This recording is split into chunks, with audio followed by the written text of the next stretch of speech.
Assalamualaikum warahmatullahi wabarakatuh. Kami dari kelompok 1 yang beranggotakan Vera Renita, Natasha Ayu Kusuma, Tasya Putri Indra Pranisti, Erika Febrianti, Fauziah, dan Khoirunisa ingin mempresentasikan tentang kebijakan harga. MC Taggart di Van Lacy dan Parking M tahun 2009 menjelaskan bahwa kebijakan harga merupakan salah satu langkah yang diambil ketika harga yang dibentuk di pasar tidak berada dalam kondisi normal akibat kegagalan pasar. Jadi ketika kegagalan pasar terjadi, maka muncullah kebijakan harga agar harga yang ada di pasar itu menjadi kondisi normal. Dalam hal ini, kebijakan harga merupakan intervensi dari pemerintah, sehingga harga yang terbentuk tidak dalam equilibrium. Pada sektor pertanian, kebijakan harga merupakan instrumen paling penting. Kenapa penting? Karena harga ini memberi dukungan bagi produsen dan konsumen. Lalu, kebijakan harga ini bertujuan untuk melindungi produsen dan konsumen dalam bentuk harga dasar untuk produsen, sedangkan kebijakan harga untuk melindungi konsumen ditetapkan dalam bentuk harga atap. Secara teoritis, ada 3 tujuan dari kebijakan harga. Yang pertama, sebagai stabilitas harga hasil-hasil pertanian, terutama pada tingkat petani. Yang kedua, meningkatkan pendapatan petani melalui perbaikan dasar tukar. Dan yang ketiga, memberikan arah dan petunjuk pada jumlah produksi. Akan dijelaskan lebih dalam pada slide berikutnya. Yang pertama, stabilitas harga hasil-hasil pertanian terutama pada tingkat petani. Maksudnya di sini, kebijakan harga itu lebih ditekankan pada tujuan dari stabilitas harga hasil pertanian dalam keadaan harga umum yang stabil, yang berarti terdapat juga kestabilan pada pendapatan. Meningkatkan pendapatan petani melalui perbaikan dasar tukar.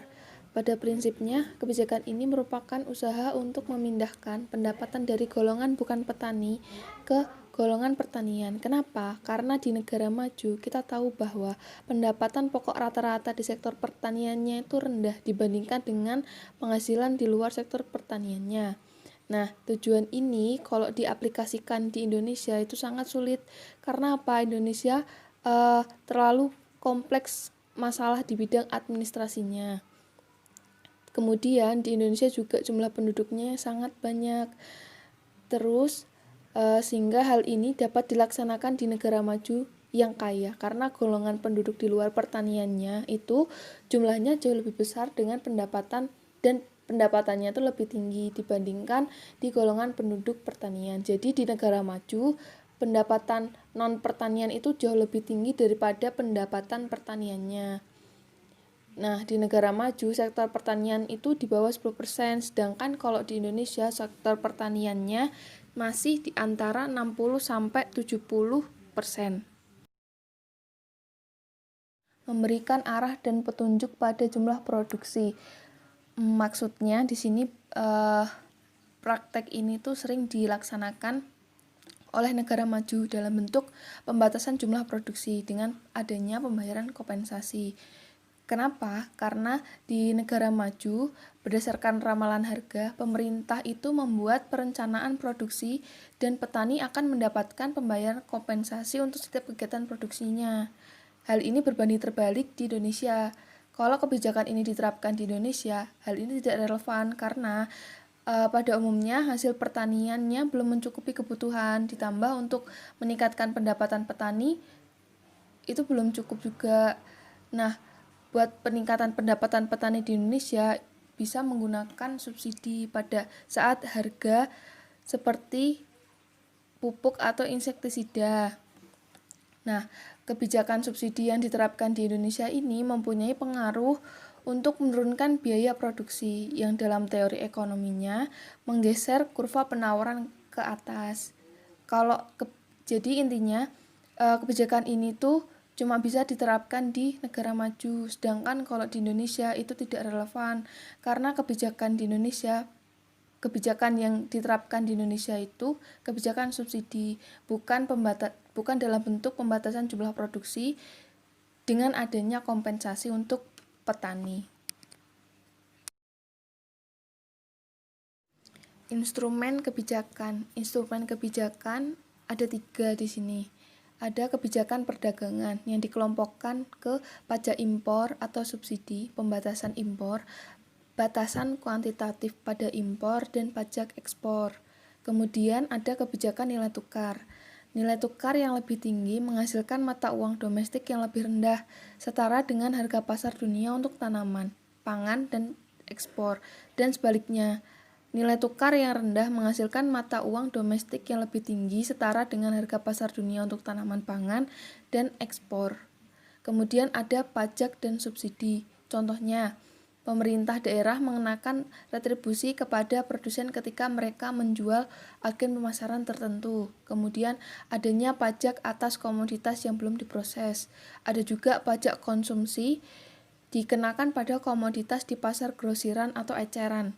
Adanya subsidi konsumsi yang berlaku untuk komoditas di outlet retail. Adanya pembayaran kekeluargaan kepada produsen atau adanya pembayaran kekurangan kepada produsen. Ini merupakan contoh instrumen kebijakan yang ada di kebijakan harga.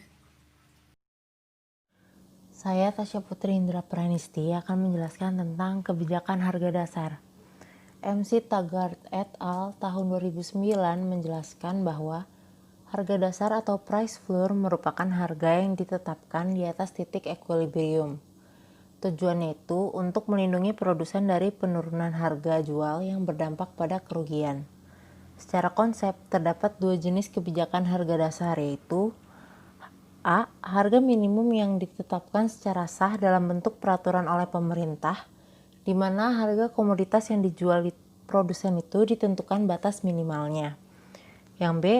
Dukungan program oleh pemerintah, di mana pemerintah melakukan intervensi dengan melakukan sejumlah pembelian komoditas pertanian hingga tercapai harga yang diinginkan. Yang selanjutnya ada mekanisme kebijakan harga dasar atau floor price. Pada musim panen, pemerintah menetapkan harga dasar beras dengan tujuan untuk melindungi produsen beras. Nah, di sini terdapat kurva yang menggambarkan pengaruh dari penetapan harga beras. Pada keadaan normal, jumlah beras yang ditawarkan mengikuti kurva penawaran S0 dan keseimbangan tercapai di titik A, sehingga jumlah keseimbangan yang tercapai itu sebesar Q0 dan harga keseimbangannya sebesar P0. Apabila jumlah penawaran beras itu bertambah, maka kurva penawaran akan bergeser ke kanan dari S0 ke S1 dan keseimbangan baru itu tercapai di titik C. Pada titik ini, jumlah keseimbangan itu sebesar Q1 dan harga keseimbangannya itu P1. Apabila harga P1 itu dianggap merugikan petani produsen, maka pemerintah itu dapat menentukan harga dasar sebesar PF dan jumlah yang ditawarkan itu sebesar Q2, berarti yang ada di titik keseimbangan D. Dan jumlah yang diminta itu sebesar QF, berarti yang pada titik B. Nah, sehingga tuh di sini terjadi kelebihan penawaran. Kelebihan penawarannya itu sebesar Q2 dikurangi QF. Nah, agar harga di pasar itu mencapai sebesar PF, maka pemerintah harus membeli kelebihan penawaran tersebut. Nah, yang dibeli oleh pemerintah itu sebesar segi 4 QF B D Q2.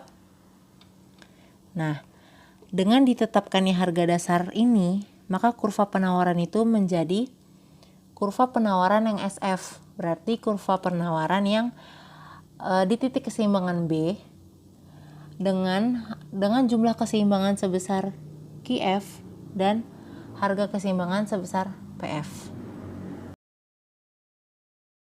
Kebijakan harga yang kedua adalah kebijakan harga tertinggi atau selling price, atau biasa disebut juga dengan harga maksimum. Kebijakan ini digunakan untuk melindungi konsumen dari adanya dampak penerapan harga atap yang memberikan disinsentif kepada produsen, sehingga dengan asumsi negara tersebut tidak melakukan impor, maka akan berpotensi menimbulkan kelangkaan produk di pasar. Tentunya pemerintah tidak ingin hal seperti ini terjadi. Oleh karenanya, diterapkanlah kebijakan harga tertinggi untuk melindungi konsumen itu.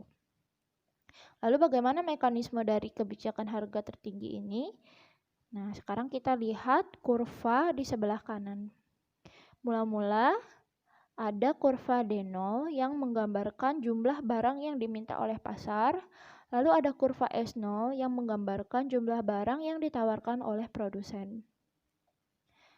Lalu karena adanya kebijakan harga atap tersebut, produsen menjadi enggan untuk berproduksi dan mengurangi penawarannya sehingga menggeser kurva supply-nya dari S0 ke S2.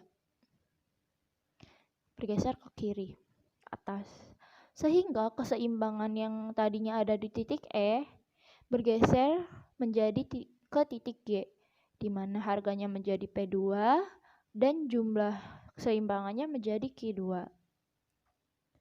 Pemerintah beranggapan bahwa harga P2 ini merugikan konsumen, sehingga mereka menetapkan harga maksimum sebesar PC. Nah, catatan bahwa harga maksimum hanya akan efektif apabila ditetapkan di bawah harga keseimbangan yang baru. Bisa dilihat di kurva. Tentu ya statement ini benar karena apabila diletakkan di atas harga keseimbangan yang baru tentu akan semakin merugikan konsumen. Nah, dengan harga maksimum ini, harga PC, jumlah yang diminta berubah menjadi QC. Itu di titik F di mana harga PC memotong di titik F di kurva demand. Lalu untuk jumlah yang ditawarkan itu ada di titik H sebanyak Q3. Jumlah barang yang diminta ada di Q-C, tetapi jumlah barang yang ditawarkan ada di Q3. Maka terdapat selisih di mana terjadi kelebihan permintaan. Nah, dengan jumlah sebanyak Q-C dikurangi Q3. Maka total yang diterima oleh Bulog adalah jumlah stok yang dikeluarkan oleh pemerintah dikalikan dengan harga maksimum PC, yaitu sebesar segi 4 Q3, H, F, dan Q-C, atau daerah yang telah diarsir pada kurva tersebut. Sementara pada sisi penawaran, penawaran yang baru akan mengikuti kurva PC, H, F, SC. Itu adalah kurva penawaran yang baru. Di sini Bulog berperan sebagai stabilisator harga. Artinya mereka akan membeli beras pada waktu terjadi kelebihan penawaran dan mereka juga akan mengeluarkan stok beras pada waktu terjadi kelebihan permintaan sehingga stok yang beredar di pasar dapat terjamin ketersediaannya.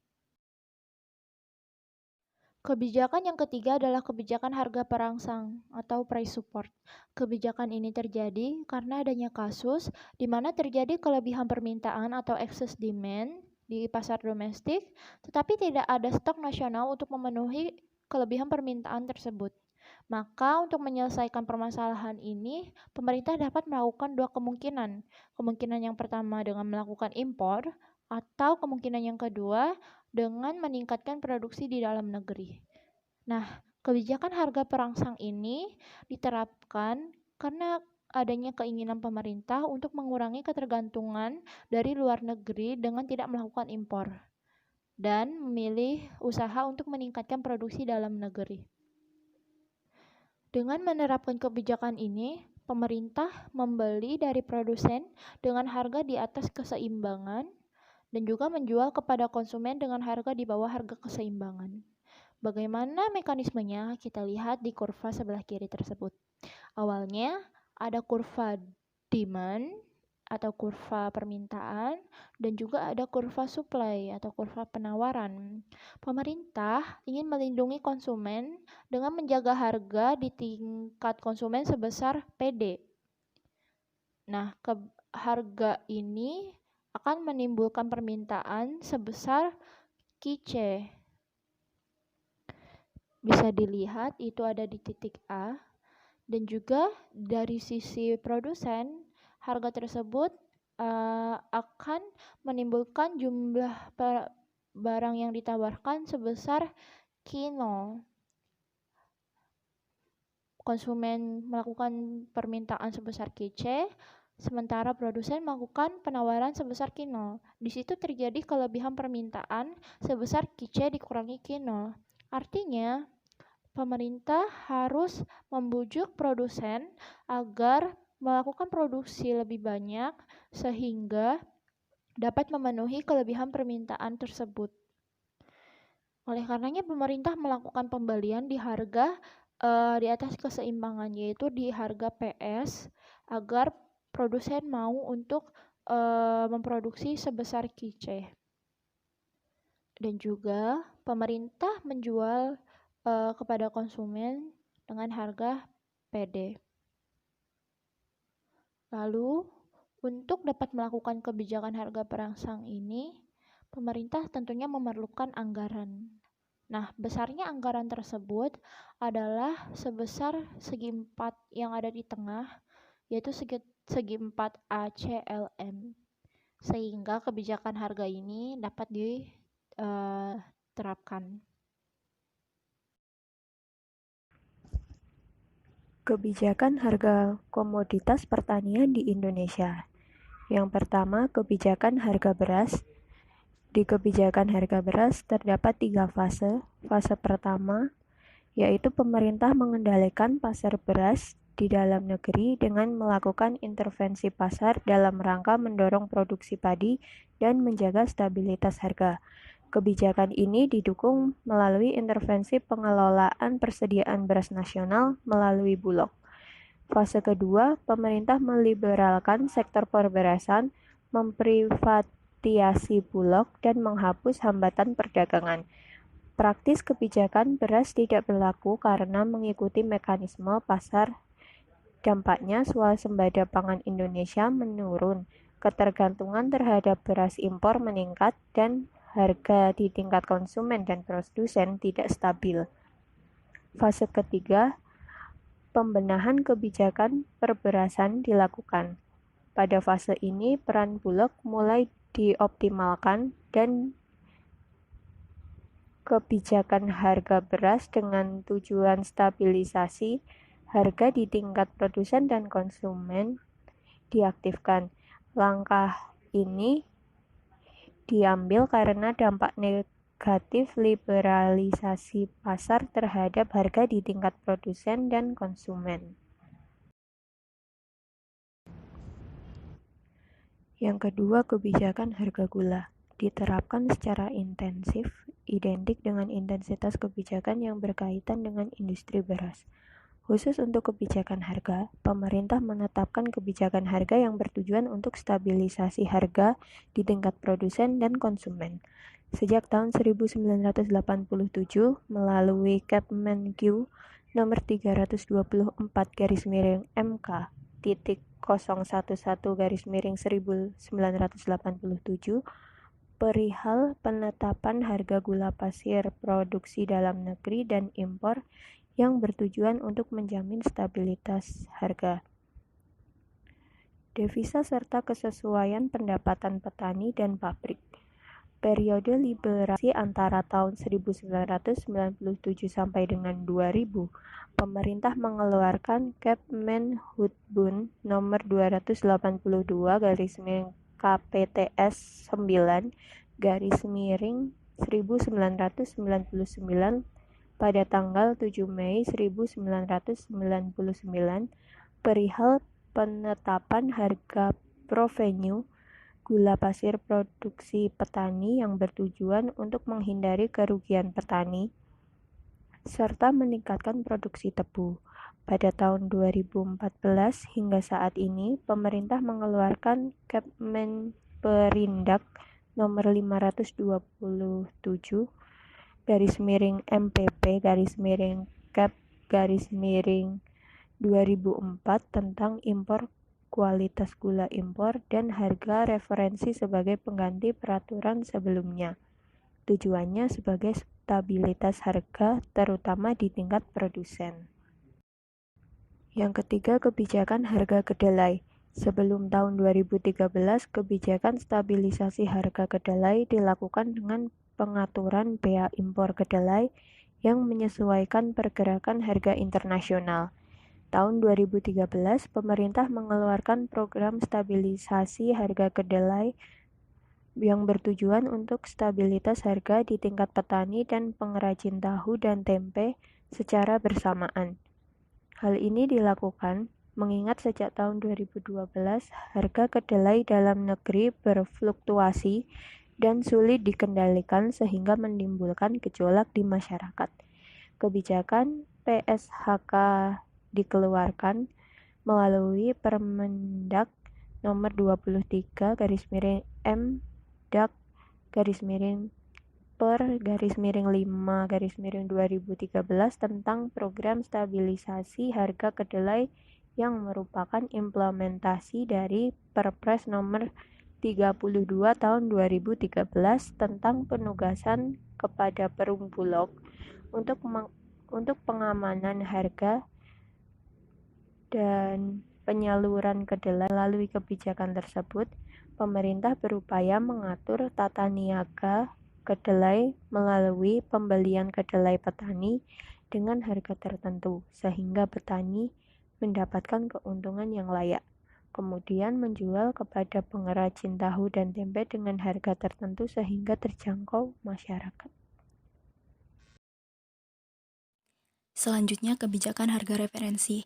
Kebijakan harga referensi ditetapkan pada beberapa komoditas antara lain daging sapi melalui Peraturan Menteri Perdagangan Nomor 46/Emda/Per/8/2013 tentang ketentuan impor dan ekspor hewan dan produk hewan, serta produk cabai dan bawang merah melalui Peraturan Menteri Perdagangan Nomor 47/Emda/Per/8/2013 tentang perubahan atas Permendag Nomor 16/Emda/Per/4/2013 tentang ketentuan impor produk hortikultura.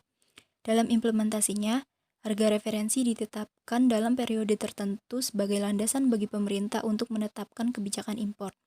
Artinya, jika harga di tingkat eceran berada di atas harga referensi, maka importasi akan dilakukan sampai harga eceran berada pada tingkat harga referensi yang ditetapkan. Saat ini, harga referensi cabai merah adalah 26.300 per kilogram dan bawang merah 25.700 per kilogram. Berdasarkan Surat Keputusan Dirjen Perdagangan Dalam Negeri Nomor 118/PDN-Kep/10/2013 tentang penetapan harga referensi produk hortikultura.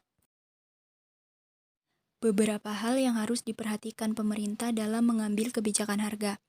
Yang pertama, tingkat harga dasar pembelian.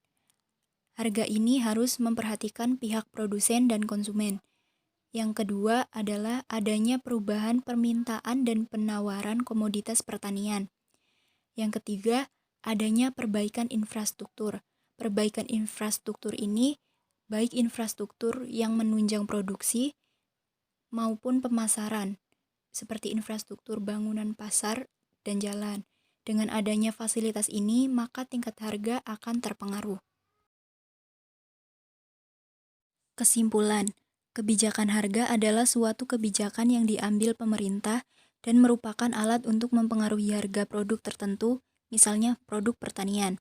Dari segi harga, dalam kebijakan bertujuan untuk mengadakan stabilisasi harga, sedangkan dalam segi pendapatannya, bertujuan agar pendapatan petani tidak terlalu berfluktuasi dari musim ke musim atau dari tahun ke tahun. Instrumen kebijakan dikelompokkan sesuai dengan jenis dampaknya pada tingkat dan stabilitas harga pertanian, yaitu kebijakan perdagangan, kebijakan nilai tukar, serta pajak dan subsidi. Ada 3 mekanisme kebijakan harga. yaitu harga dasar, yang efektif apabila ditetapkan di atas harga equilibrium, sehingga harga yang efektif ini mengakibatkan kelebihan penawaran dan dampaknya terdapat surplus beras yang tidak terjadi. Harga tertinggi, penetapan harga maksimum digunakan untuk melindungi konsumen, dan harga perangsang. Sekian presentasi dari kelompok kami, kurang lebihnya mohon maaf. Wassalamualaikum warahmatullahi wabarakatuh.